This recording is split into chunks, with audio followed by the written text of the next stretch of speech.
বর্তমান সময়ের খাবার, খাদ্য ও কর্মহীন জীবন আমাদেরকে নানান ধরনের অসুখের দিকে ঠেলে দিচ্ছে। তেমনই একটি অসুখের নাম হচ্ছে গ্যাস্ট্রিক অ্যাসিডিটি ও কষা পায়খানার সমস্যা হওয়া। অধিকাংশ মানুষদের মধ্যে এই সমস্যা দেখা যায়। খাবার খেলে ভালোভাবে হজম না হওয়া, পেটের ভেতরে গ্যাস সৃষ্টি হওয়া, খাবার দীর্ঘক্ষণ পেটে থাকা, পেট ব্যথা করা, পায়ু দিয়ে গ্যাস আসা, মুখে দুর্গন্ধ হওয়া, সকালবেলা মল ত্যাগ হতে না চাওয়া, এই সমস্যাগুলো আমাদের মাঝে অন্যতম হিসেবে দেখা যায়। আজকের ভিডিওর মাধ্যমে জানাবো কষা পায়খানা ও গ্যাস হওয়ার কিছু মূল কারণ, 3টি সহজ ঘরোয়া রেমেডি সম্পর্কে। চ্যানেলে নতুন হয়ে থাকলে চ্যানেলটি অবশ্যই সাবস্ক্রাইব করে দেবেন। ফেসবুক পেজ থেকে আমাদের এই ভিডিওটি দেখে থাকলে পেজটি ফলো করতে ভুলবেন না। অতিরিক্ত খাবার খাওয়া, মল ঠিকমতো ত্যাগ না করা, দীর্ঘ সময় পর্যন্ত বসে কাজ করা, জল ঠিকভাবে পান না করা, ডায়াবেটিসের সমস্যা বা অন্যান্য বিভিন্ন রোগ থেকে শুরু হয় গ্যাস্ট্রিক অ্যাসিডিটি ও কষা পায়খানার সমস্যা। এর জন্য প্রাকৃতিক ঘরোয়া রেমেডির উপরে আমাদের সকলের নির্ভর করা উচিত। কারণ আপনি যদি গ্যাসের ওষুধ বারবার খেতে থাকেন তবে এটি আপনার শরীরে কাজ করা বন্ধ করে দেবে। তারপরে আপনি যদি হাজারো গ্যাসের মেডিসিন বা কনস্টিপেশনের মেডিসিন সেবন করে থাকেন, দেখবেন যে এটি আপনার বডিতে কোনো কাজই করছে না। সাধারণত মানুষের বয়স যখন কম থাকে তখন গ্যাস্ট্রিক অ্যাসিডিটির সমস্যাও কম থাকে। বয়স বাড়ার সাথে সাথে তাদের হজম ব্যবস্থা দুর্বল হতে থাকে, যার কারণে গ্যাসের সমস্যা অতিরিক্ত মাত্রায় দেখা যায় সকলের মধ্যে।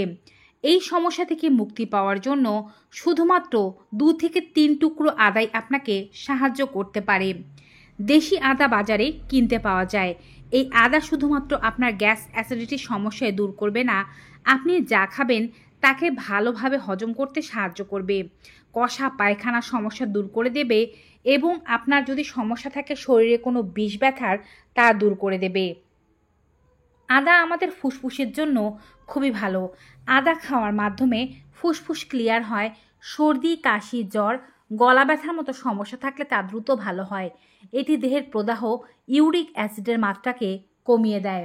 এছাড়া আদা খেলে দেহের ওজন তরতরিয়ে কমতে থাকে, কারণ এটি শরীরের মধ্যে জমে থাকা টক্সিনগুলোকে বের করে দিতে সাহায্য করে। আদাকে আপনারা 2-3 পদ্ধতিতে খেতে পারেন। আদা টুকরো টুকরো করে কেটে শুকিয়ে রেখে দিতে পারেন। প্রত্যেকবার খাবার খাওয়ার পরে একটি শুকনো আদা মুখে দিয়ে চিবিয়ে খেতে পারেন। এটি গ্যাস অ্যাসিডিটির সমস্যা কমাবে, কনস্টিপেশন কমিয়ে দেবে। এছাড়া আপনি আদা ভালোভাবে জাল দিয়ে নিতে পারেন। 1 থেকে 2 ইঞ্চি পরিমাণ আদা 1 থেকে 1.5 গ্লাস জলের মধ্যে ফুটিয়ে জলটিকে ঠান্ডা করে সারাদিনের প্রত্যেকবার খাবার খাওয়ার পরে এখান থেকে আধা গ্লাস জল নিয়ে পান করতে পারলে এটি কষা পায়খানার সমস্যা ও গ্যাসের সমস্যাকে কমিয়ে দিতে সাহায্য করে।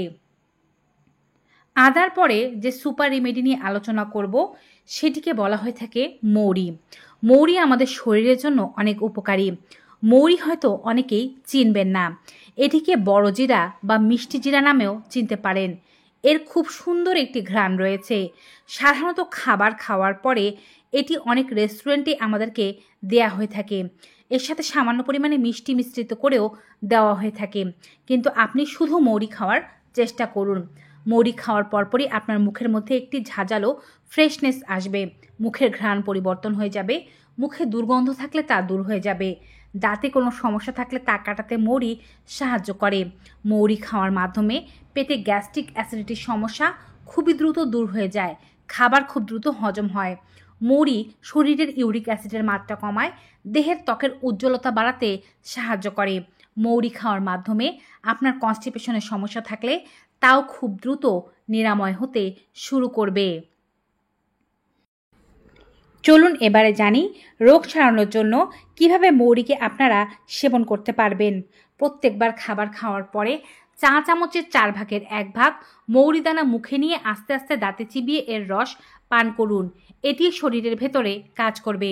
এছাড়া 1.5 চা চামচ পরিমাণে মৌরি 1.5 গ্লাস জলের মধ্যে নিয়ে ফুটিয়ে জলটিকে ঠান্ডা করে 3 ভাগে ভাগ করে প্রত্যেকবার খাবার খাওয়ার পরে পান করতে পারেন। এটিও পেটের ভেতরে গিয়ে গ্যাস্ট্রিক অ্যাসিডিটির সমস্যা কমাবে, কনস্টিপেশন কমাবে। তবে গ্যাস্ট্রিক অ্যাসিডিটির সমস্যা ছাড়া যারা খুব বেশি কষা পায়খানার সমস্যায় ভুগছেন তারা সকালবেলা খালি পেটে 1 চা চামচ পরিমাণে মৌরি 1 গ্লাস জলের মধ্যে ফুটিয়ে জলটিকে গরম গরম অবস্থায় পান করার চেষ্টা করুন। দেখবেন কষা পায়খানার সমস্যা ভালো হয়ে যাচ্ছে, পেট নরম হয়ে যাচ্ছে, পেটের মধ্যে যত প্রকারের ময়লা আবর্জনা আছে তা খুব দ্রুত বের হয়ে যেতে শুরু করেছে মৌরি সেবনের মাধ্যমেই। পেটে গ্যাস্ট্রিক অ্যাসিডিটির সমস্যা দূর করার জন্য সবচেয়ে সহজলভ্য উপাদান যা আমরা রান্নাঘরের বিভিন্ন খাবারে সুগন্ধি হিসেবে ব্যবহার করে থাকি তার নাম হচ্ছে এলাচ। এলাচ পেটের গ্যাস্ট্রিক অ্যাসিডিটির সমস্যা, দাঁতের সমস্যা, শ্বাসের দুর্গন্ধের সমস্যা, কষা পায়খানার সমস্যা সব দূর করতে সাহায্য করে। এছাড়াও এটি রাতের দুর্বলতা বা যৌন দুর্বলতার সমস্যা থাকলে তাও দূর করে দেয়। এলাচ খাওয়ার মাধ্যমে শরীর চাঙ্গা হয়, লিভার থেকে শুরু করে হার্ট এবং বিভিন্ন অঙ্গগুলোকে চাঙ্গা করতে সাহায্য করে এলাচ।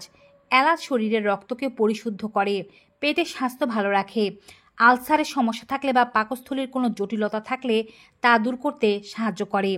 আপনার যদি এমনিতেই মুখে দুর্গন্ধ বা শ্বাসে দুর্গন্ধের সমস্যা থেকে থাকে সেক্ষেত্রে আপনি একটি করে এলাচ মুখে দিয়ে আস্তে আস্তে করে চিবিয়ে এর রস পান করতে থাকুন। দেখবেন মুখের দুর্গন্ধ চলে যাবে, মুখ একেবারে ফ্রেশ হয়ে যাবে। এছাড়াও আপনারা সেবন করতে পারেন এটিকে ঔষধের মতো করে। প্রত্যেকবার খাবার খাওয়ার পরে এলাচ খুলে এর মধ্যে থেকে একটি অথবা দুটো বীজ বের করে মুখে রাখুন এবং আস্তে আস্তে এর রস পান করুন। এটি পেটের ভেতরে যাওয়ার পরে গ্যাসের উদ্রেক হতে দেবে না। আপনি যে খাবারটি খেলেন সেটিকে খুব দ্রুত হজম করে দিতে সাহায্য করবে। এছাড়াও এটি আপনার বদহজমের সমস্যা থাকলে তা কমিয়ে দেবে।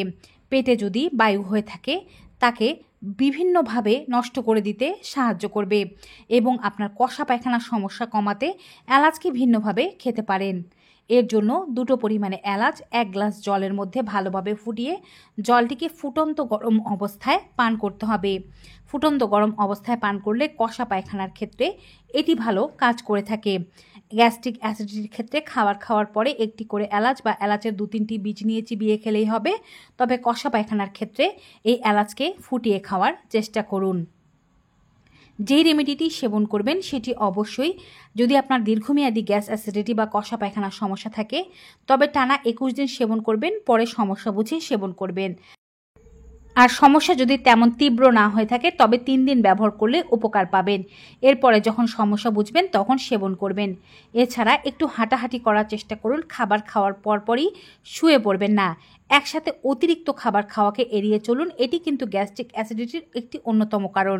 আঁশযুক্ত খাবার খান, পর্যাপ্ত পরিমাণে জল পান করুন এবং অবশ্যই যাদের খুব বেশি গ্যাস্ট্রিক অ্যাসিডিটির সমস্যা হচ্ছে তারা ঘুমানোর সময় একটু বালিশ উঁচু রেখে ঘুমানোর চেষ্টা করুন, যেটি বুকে অম্বল বা গ্যাস অ্যাসিডিটি চড়তে দেবে না। ভিউয়ার্স, ভিডিওটি ভালো লেগে থাকলে সকলের মাঝে শেয়ার করুন। বিদায় নিচ্ছি, গুড বাই।